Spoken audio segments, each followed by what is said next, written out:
wajib menghilangkan sarana-sarana kemaksiatan dan kemungkaran yang ada, apapun itu juga, apapun bentuknya, wajib menghilangkan. Selama dia ada dan selama kemaksiatan itu ada, sekali lagi pemimpin ini hendaknya berkaca kepada Umar bin Khattab. Terjadi gempa pada masa pemerintahan Umar bin Khattab. Langsung Umar berkata, ketika dia mendengarkan hadis yang diceritakan oleh Bunda Aisyah bahwa tidaklah terjadi gempa pada suatu negeri melainkan di negeri itu sudah ada dosa yang dilakukan secara terbuka dan terang-terangan. Apa kata Umar bin Khattab? Demi Allah, kalau tahun-tahun berikutnya masih ada gempa, menandakan Umar gagal menghentikan kemaksiatan.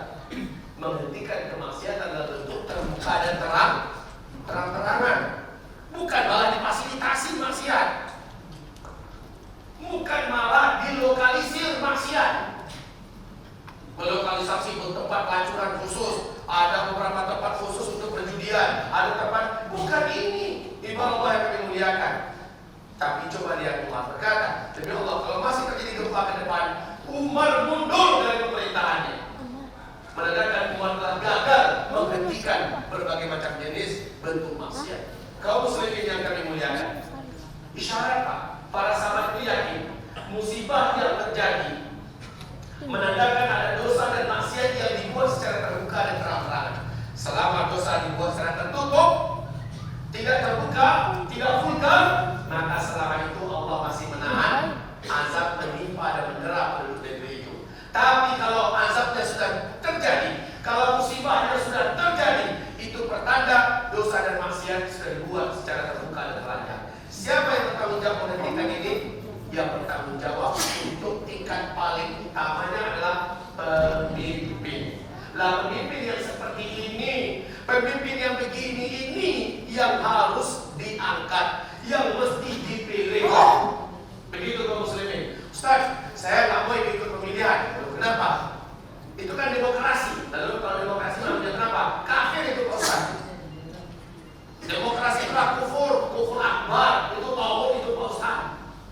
Lalu untungnya kita dengan memilih tidak menyimpan keyakinan seperti ini apa? Kita biarkan orang kafir berpesta di atas demokrasi yang mereka buat. Yang penderita itu adalah korban penderita itu adalah kita, pecundang itu adalah kita, dan kita hidup di bawah pimpinannya. Kaum muslimin yang kami muliakan, Tayyip Erdogan, kenal dengan Tayyip Erdogan? Siapa itu orang? Ngapain dia? Lihat Tayyip Erdogan, dia gunakan kendaraan demokrasi, bermain cantik, dia naik. Sejak dia naik, Turki yang dulu terperosok dalam kehinaan dan kerendahan, naik melejit seperti roket. Kaum muslimin yang kami muliakan, Din Samsudin, waktu beliau masih menjadi ketua umum Majelis Ulama Indonesia, beberapa bulan yang lalu berkunjung ke Turki. Laporan yang pulang ke Indonesia, Turki sekarang dengan Turki 10 tahun yang lalu beda luar biasa. Salah satu pemandangan yang menakjubkan nampak sama beliau adalah sholat dulu di Turki itu sepi masjidnya. Tapi sekarang jangan lagi cerita sholat zuhurnya, asar, maghrib, isyaknya, subuh saja. Standar dan barometer iman itu subuh apa enggak? Ya, subuh saja kata beliau. Saya lihat masjidnya yang besar, penuh sesak bagaikan sholat Jumat. Ada pemuda para berdatangan membawa mobil-mobil mewah mereka ke masjid.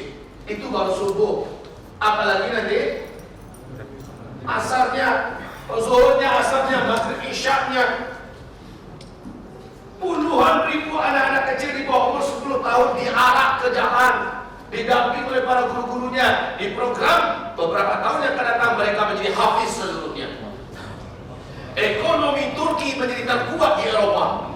Bahkan dia termasuk yang paling menentukan saat ini ibarat Allah yang kami muliakan di segi kekuatan militer. Untuk kelas dunia, mereka sudah ada pada jajaran keempat atau kelima. Luar biasa kaum muslimin yang kami muliakan. Apa ini ibarat Allah yang kami muliakan? Ketika dipimpin oleh seorang pemimpin yang benar, insya Allah Taala. Turki nggak banyak ngomong, kepada 2 juta rakyat Syria, ditampungnya, dikasih makannya dan segalanya. Ibarat Allah yang kami muliakan. Tapi kalau seandainya kita apatis dengan prinsip demokrasi, jujur saja, dulu saya termasuk yang mengajak kepada orang-orang banyak, walaupun nggak dalam ceramah ya, saya katakan golput, netral, gak usah pilih, nanti beliau buat dosa, kamu yang tanggung. Tapi kaum muslimin sekarang ini, saya sampaikan kepada semuanya, ada peluang untuk mengangkat seorang muslim yang soleh dan taat. Jangan disia-siakan peluang itu.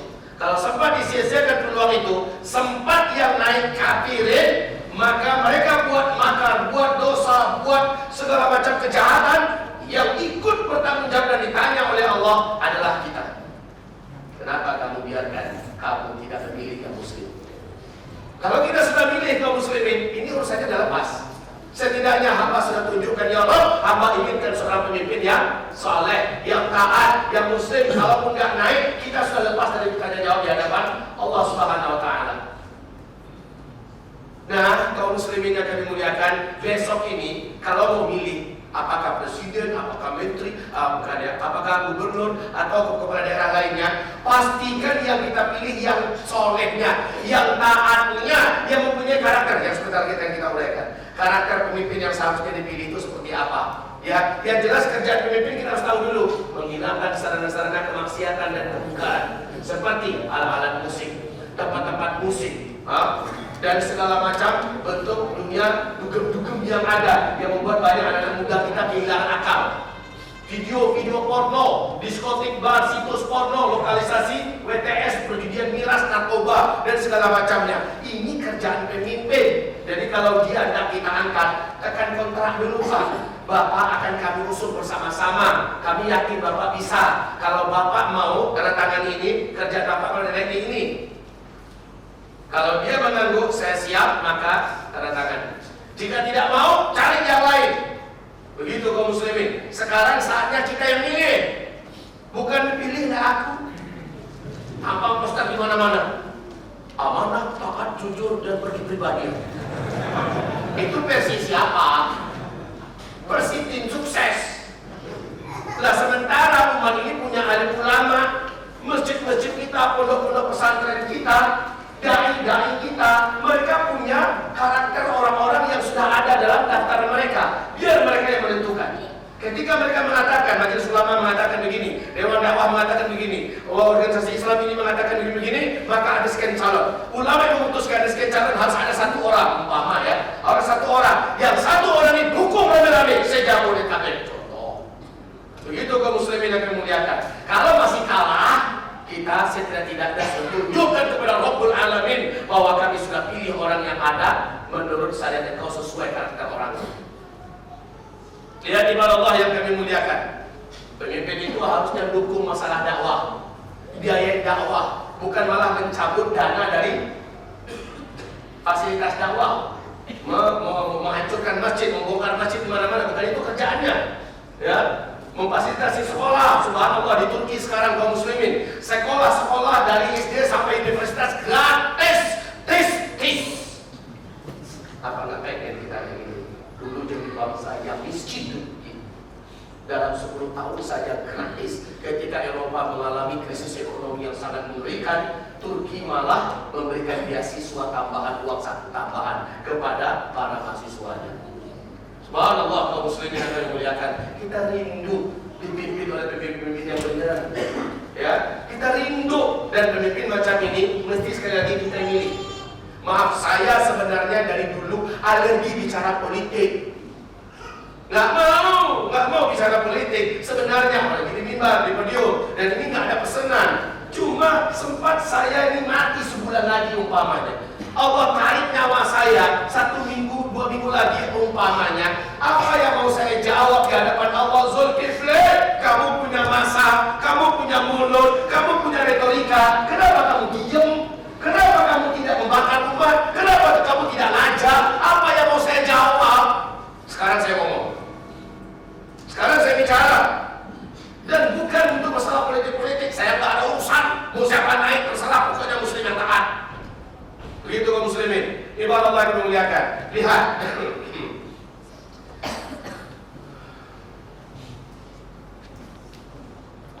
Kriteria dan syarat untuk menjadi pemimpin. Nah, kalau mau milih yang kayak gini-gini ini yang dipilih. Dan biarkanlah para alim ulama dai-dai kita, para tokoh-tokoh masyarakat kita berembuk di tingkat pucuk pimpinan. Mereka pilih sekian orang yang terbaik, lalu yang terbaik itu pilih lagi mana yang lebih baik di antara mereka semua. Itu yang akan diusung pada masyarakat muslim. Oh, masyarakat muslim, menurut kami, para alim ulama, tokoh-tokoh masyarakat, para dai-dai se-Jabodetabek menentukan fulan adalah calon gubernur kita masa yang akan datang. Itu umpama kaum muslimin. Seandainya itu terjadi, maka tidak ada satupun alasan kita untuk tidak mengangkatnya. Baik, lihat berikut ini. Nah, ini dulu syarat pertama untuk jadi pemimpin kita. Wajib muslim. Kenapa wajib muslim? Ma ja'alallahu al-kafirina 'ala al-mu'minina sabila. Allah tidak jadikan untuk orang kafir memimpin orang beriman. Tidak boleh. Dosa besar satu negeri. Seluruh orang Islam memikul dosa besar. Bukan hanya dosa besar biasa, Pak. Dosa besarnya adalah sekeras murtad. Awas, ini keras loh. Dalilnya ada nggak Pak Ustaz berani ngomong? Silakan buka surat Al-Maidah ayat 51. Allah haramkan mengangkat orang Nasrani atau orang Yahudi sebagai pemimpin. Siapa yang mengangkat mereka, dia Allah jadikan seagama dengan orang yang diangkatnya, walaupun dia masih merasa dirinya muslim. Lihat tuh ayat. Lihat ayatnya, muhkamat, bukan yang mutasyabihat. Lihat ayatnya, buka Al-Quran. Mana yang punya HP? HP canggih, buka sekarang. Buka, kalau nggak percaya jangan katakan Ustaz Zulni ngarang-ngarang. Enggak, kaum muslimin. A'udzu billahi minasyaitonir rajim. Ya ayyuhalladzina amanu. Ya ayyuhalladzina amanu. La tattakhidul yahuda wan nasara awliya. Hai orang-orang yang beriman, jangan coba-coba kamu angkat jadi pemimpin kamu orang Yahudi. Tapi Pak Ustaz, semenjak dia memimpin, baguslah Jakarta ini, baguslah. Jangan coba-coba kamu angkat orang-orang beragama kamu jadi pemimpin dari kalangan Yahudi dan Nasara. Wa may yatawallahum minkum ba'dhum awliya ba'd wa may yatawallahum minkum fa innahu minhum. Orang kafir hanya cocok memimpin orang kafir. Orang beriman hanya pantas dipimpin oleh orang yang beriman. Wa may yatawallahum minkum. Siapa di antara kamu yang berani mengangkat mereka menjadi pemimpin, fa innahu, maka sesungguhnya dia yang angkat tadi minhum, sama dengan yang diangkatnya di sisi Allah. Ini ayat kaum muslimin disambung nanti pada ayat yang ke-54-nya. Ini kan ayat 51. Ayat 54-nya Allah berfirman, ya ayyuhalladzina amanu may yartadda minkum an dinihi fasawfa yatillahu biqaum. Hai orang-orang yang beriman, siapa di antara kamu yang murtad dari agamanya, mengangkat pemimpin dari non-muslim, Allah anggap yang mengangkat itu murtad. Ibarat Allah yang kami muliakan. Maka ini bukan masalah kecil. Kalau dikaitkan dengan tauhid akhir zaman, ini salah satu konsekuensi tauhid akhir zaman. Pak Ustaz, nanti rekayasa aja gitu Pak Ustaz. Kita udah capek-capek milih, ternyata gagal aja terus, nggak naik-naik terus. Sekali lagi itu bukan lagi urusan kita. Kalau ada permainan kotor di belakang itu biarkan yang kotor. Tetapi yang penting kita sudah memaksimalkan usaha. Itu yang paling penting Pak Muslim. Yang paling penting itu Bapak Ibu udah bisa jawab Pak nanti di hadapan Allah. Udah bisa jawab Pak nanti di hadapan Allah. Kalau saya sudah milih dan orangnya jelas, ini para ulama yang menunjuk, ini para dai yang menunjuk, kita ikut memilih kaum muslimin. Sudah jelas. Ya Rabb, hamba sudah lakukan kewajiban hamba. Hamba telah tunjukkan, hamba inginkan pemimpin yang benar untuk kami. Tapi kami ditipu. Kami ditipu, kami diperdaya segala macamnya. Maka engkaulah yang maha berkuasa. Nah, ini kan akhir zaman Pak ya. Ini akhir zaman, ya Bu. Ini akhir zaman. Orang yang hidup pada hari ini lebih berat daripada hidup kemarin. Orang yang hidup besok lebih berat pada hari ini. Termasuk pemimpin hari ini lebih jelek daripada hari kemarin. Hari esok lebih jelek lagi daripada hari ini. hadis bukan berarti kita akan ketemu lebih baik. Tapi bukan berarti dengan hadis ini kita boleh berpangku tangan. Allah kan dalam hadis kan lebih jelek aja. Masalahnya kamu sudah buat apa di sela-sela kejelekan ini? Apakah dengan semakin jeleknya kemungkaran semacamnya kamu biarkan? Nggak ada dakwah dari kamu? Nggak ada dakwah dari kita? Nggak ada upaya keras dari kita? Pak, Bu, ini hari sudah saya umumkan kemana-mana melalui hadis-hadis ayat-ayat Allah bahwa kita semakin dekat kepada akhir zaman. Tapi walaupun makin dekat, Pak, saya makin serius mengelola pesantren yang saya kelola. Saya makin serius mengelola pendidikan yang kami bina. Walaupun ini berbentuk lembaga program luar sekolah, tapi kita seriusin. Kita ingin lahir ulama-ulama yang bening, ulama-ulama yang lurus, ulama-ulama yang berkarakter. Dan walaupun target kami 7 tahun yang akan datang baru muncul yang kayak gini, di startnya dari sekarang, padahal menurut urutan yang kami katakan mungkin sangat dekat. Saya nggak peduli itu karena Nabi mengatakan walaupun besok kiamat, hari ini ada 1 biji kurma yang dapat kamu tanam hari ini, ya kan? Masalah besok jadinya gimana itu urusan Allah. Yang penting hari ini apa yang sudah kita buat. Gitu Pak, hari ini apa yang sudah kita buat. Ibarat Allah beragama Islam. Lihat tuh dalilnya. Allah haramkan, hai orang-orang yang beriman, jangan coba-coba kamu angkat orang kafir sebagai pemimpin kamu dan kamu tinggalkan orang yang beriman. Apakah kamu ingin Allah menjadikan kepada kamu azab yang sangat dahsyat? Mau diazab dengan dahsyat oleh Allah? Kita biarkan orang kafir naik menjadi pemimpin. Hai orang-orang yang beriman, la tattakhidul kafirina awliya'a min dunil mu'minin. Jelas tuh ayatnya Pak. Allah berfirman dengan sangat tegas di surat An-Nisa ayat berapa? 140. Tegas sekali. Ini ayat muhkamat, sekali lagi bukan mutasyabihat. Yang kedua, syaratnya. Yang kedua ini nggak usah saya komentari, pasti harus balik. Ya. Yang ketiga, ini dalilnya dari firman Allah Subhanahu wa taala. Berikutnya yang berhak menjadi pemimpin yaitu yang punya akal sehat. Masa orang gila yang tak jadi pemimpin? Orang merdeka laki-laki tidak boleh diangkat jadi pemimpin itu wanita. Rasulullah bersabda, celakalah suatu kaum apabila mereka mengangkat wanita menjadi pemimpin mereka. Baik. Ibarat Allah masyarakat mukminin, hamba-hamba Allah seluruhnya yang kami muliakan. Sekarang yuk kita bicarakan tentang masalah salah satu di antara rahasia kenapa hari ini umat Islam seperti dijelaskan oleh Syekhul Islam Syekh Al-Muhaddits Syekh Al-Albani, beliau menjelaskan berkaitan tentang dekatnya Al-Mahdi keluar. Beliau mengatakan keluarnya Al-Mahdi dalam waktu yang sangat dekat. Tapi waktunya kapan Allahu a'lam, bukan berarti kamu tidak berbuat. Sekali lagi, bukan berarti kamu tidak berbuat. Kamu harus bekerja keras. Kamu harus berjuang serius. Kamu harus fokus. Masalah berhasil sekali lagi bukan atau tidak, Allah nggak tanya kita di hari kiamat. Bu Yuham, kenapa kamu tidak berhasil? Itu nggak pernah ditanya oleh Allah. Yang Allah tanya itu apa yang sudah kamu buat? Kamu sudah lakukan belum? Itu yang akan ditanya oleh Allah Subhanahu wa ta'ala. Masalah berhasil atau tidak, serahkan pada Allah Subhanahu wa ta'ala. Ibarat Allah, ma'asyiral muslimin wal mu'minin yang kami muliakan. Sudah saatnya Bapak dan Ibu melirik benar-benar ayat Allah Subhanahu wa ta'ala di dalam Al-Qur'an surat 55 itu. Mari saya tuliskan di sini. Akibat daripada pemerintahan Islam yang kita nantikan di akhir zaman adalah, lihat surat An-Nur ayat 55. Akibat dari pemerintahan akhir zaman, dan ini pemerintahan yang saya maksud sekarang adalah Khilafatul Rashidah, yang nanti memimpin umat Islam di seluruh dunia, yang menurut CIA Amerika Serikat sudah dekat.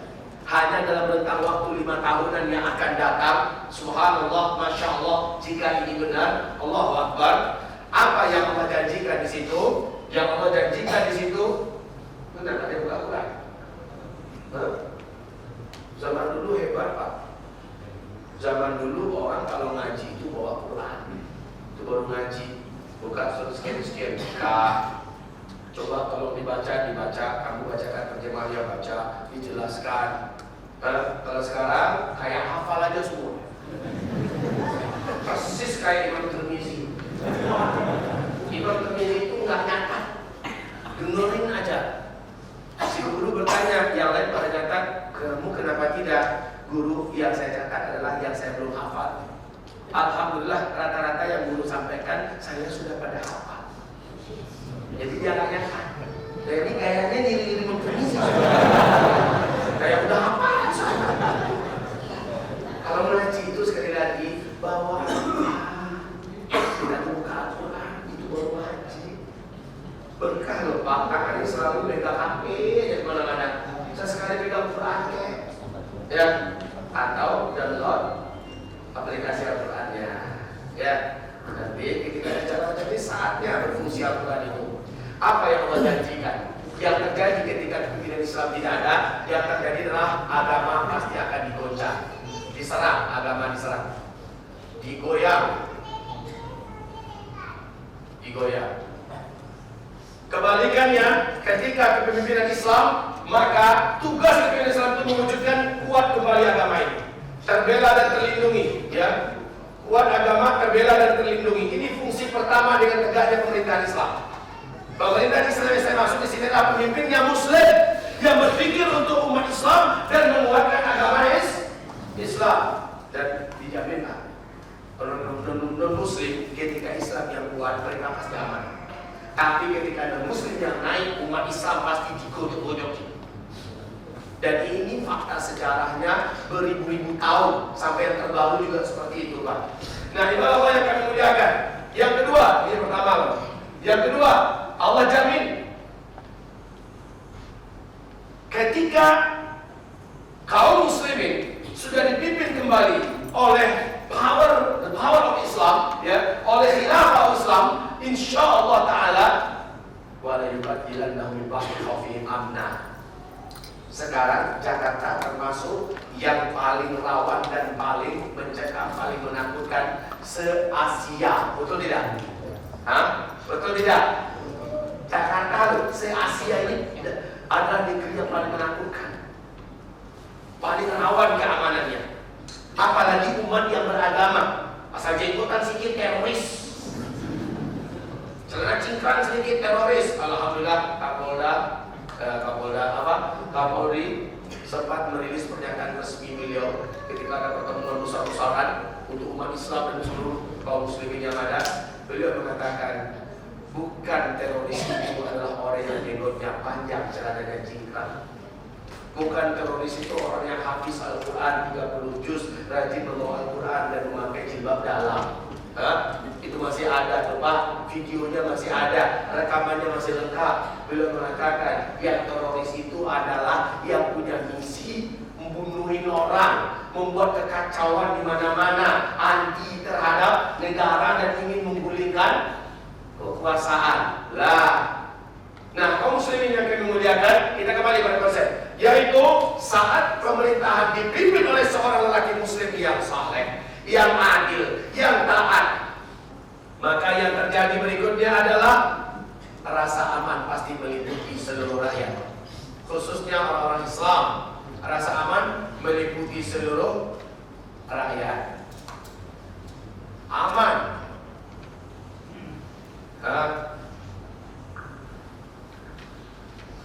Ya, contoh sederhana saja lah. Pergilah ke Arab Saudi, Pak. Pergilah ke Arab Saudi. Bapak tinggalkan saja warungnya, cukup dikasih talinya waktu kita sholat. Insya Allah aman, Pak. Motor kita ada kunci dan pakai apa? Kunci double segala macamnya hilang. Gimana cara? Ini aman nih, Masya Allah. Saat Islam ya, pemimpin muslimnya wujud eksis. Kalaulah seandainya Mister yang sekarang ini lagi memimpin Jakarta ini muslim dengan karakternya dan berakhlak setelah itu dengan akhlak Islam kayak gini ini, Masya Allah, Pak. Tapi maaf, kita perlukan orang seperti Erdogan, tegas, berprinsip, cerdas dan bijaksana. Kita perlukan yang kayak gini. Dan itu bukan nggak ada di Indonesia. Saya kemana-mana agak sedikit aneh loh Pak ya. Sepertinya Ustaz Suri agak nasionalis dia. Kenapa? Saya banggakan orang Indonesia kemana-mana. Jujur Pak. Maaf, kemana-mana negeri, negara yang saya masuki Pak, maaf sekali lagi, orang Indonesia tetap di papan atas dari segi ke masalah kepintaran, juga kelicikan. Kita melihat di kampus-kampus universitas di luar negeri Pak, Indonesia itu selalu unggul. 86 negara Pak, saya waktu kuliah di India nih. Yang diterima itu maaf ya, orang pintar-pintar. Dari berbagai negara yang diterima itu cuma orang pintar-pintar. Indonesia ada di pucuk-pucuknya. Ada di papan-papan atasnya semua. Mumtaz, Umlot, Sarafakula, segala macamnya. Orang Indonesia. Yang dikenal di Timur Tengah itu dulu, sebelum kita sibuk dengan TKW, dengan TKI, yang tak berkualitas, dulu Indonesia itu dihormati banget. Dengan orang Indonesia itu udah sangat memuliakan mereka. Sampai kita mengirimkan para pecundang-pecundang. Kaum muslimin yang kami muliakan, sekali lagi saya lihat di mana-mana negara saya masuki sampai hari ini, Malaysia sendiri, alhamdulillah untuk hari ini saya masih kasih Allah kesempatan ke sana. Setiap bulan itu ada 1 minggu di situ. Malaysia sendiri mengatakan Indonesia mereka lah guru kami dulu dan sampai hari ini. Dan mereka mengatakan kalau bukan dai-dai dari Indonesia sampai hari ini kami tetap tidak akan memahami Islam dengan benar. Kalau bukan guru-guru, dosen-dosen dari Indonesia yang ngajar di negeri kami ini tetap, maaf ini pengakuan mereka Pak. Sebagaimana mereka di kampus di luar negeri, mereka mengakui Indonesia tetap di atas. Sekali lagi saya katakan, Indonesia ini Pak, walaupun hitungnya pesek-pesek, walaupun kita ini sebenarnya pintar-pintar, apalagi yang muslim-muslim taatnya, orang sekelas Habibie loh Pak. Bapak bisa menilai sendirilah, Bapak perlu saya banyak bicara masalah Habibie. Orang macam beliau ini orang Indonesia. Kemudian orang seperti beliau ada nggak? Selalu ada. Bahkan kemarin baru saja dimunculkan Habibie muda yang pinternya Masya Allah. Tapi sekali lagi saya katakan, kenapa orang-orang pinter-pinter kayak gini nggak kita pilih? Kenapa orang pintar-pintar, yang cerdas-cerdas, yang soleh-soleh, yang taat-taat kita biarkan mereka diambil oleh luar negeri? Sekali lagi kaum muslimin yang kami muliakan, kita mempunyai kewajiban sebagaimana seruan ayat, apabila datang masanya dan saatnya, maka kita wajib bertindak, wajib berbuat. Sekalipun bukan kita yang ditakdirkan oleh Allah Subhanahu wa taala menjadi orang nomor sekian, nomor satunya di Indonesia, bukan urusan kita lagi. Itu yang penting kita sudah berbuat, tunjukkan akidah kita, buktikan tauhid kita. Kita umat Islam tidak mau dibimbing oleh orang non-Islam. Jelas? Jelas? Saya sudah sampaikan. Allahumma fashhad. Ya Allah saksikanlah, saya sudah sampaikan. Ya Allah saksikanlah, saya sudah sampaikan. Kaum muslimin hamba Allah bermuliakan, tentang al-mahdi yang kita nantikan, semua syarat-syarat kepemimpinan yang ideal dalam Islam ada pada sosok beliau, ada pada sosok al-mahdi. Sebagai penutup acara kita malam ini, saya sampaikan kepada tuan-tuan yang mulia, kepada ibu-ibu yang kami muliakan, ketahuilah saat ini di tubuh kerajaan Arab Saudi, nubuat Rasulullah sudah mulai terjadi keributan antar keluarga kerajaan. Itu sudah mulai saat ini kaum muslimin. Para ahli-ahli waris dari putra-putra mahkota sekarang ini sudah mulai saling berebut menaruh kekuasaan. Mereka sudah mulai ini melobi para suku-suku yang ini menguatkan bala tentaranya, siapa yang paling dulu mempunyai power, dan ini memanfaatkan hartanya, mencari sebanyak-banyak pasukan bayaran. Sudah mulai ada upaya yang katil inda kanzibu thalathatu min abna'il khalifah. Bila ini benar-benar terjadi, sekali lagi apa yang sudah Bapak buat untuk agama Allah ini, khusus untuk kita di Indonesia, khusus untuk kita di Jakarta, mesti tunjukkan sesuatu, lakukan sesuatu. Urusan dakwah bukan urusan ustaz belaka. Kalau memang suatu ketika kita diperlukan untuk turun ke lapangan rame-rame, lepas sholat Jumat turun, ini ya Rabb yang bisa lakukan. Coba Pak, kalau habis sholat Jumat turun seluruh kaum muslimin, pergi umpamanya ke Monas, pergi umpamanya ke Bundaran HI dan sebagainya. Satu Jakarta lepas sholat Jumat turun semuanya.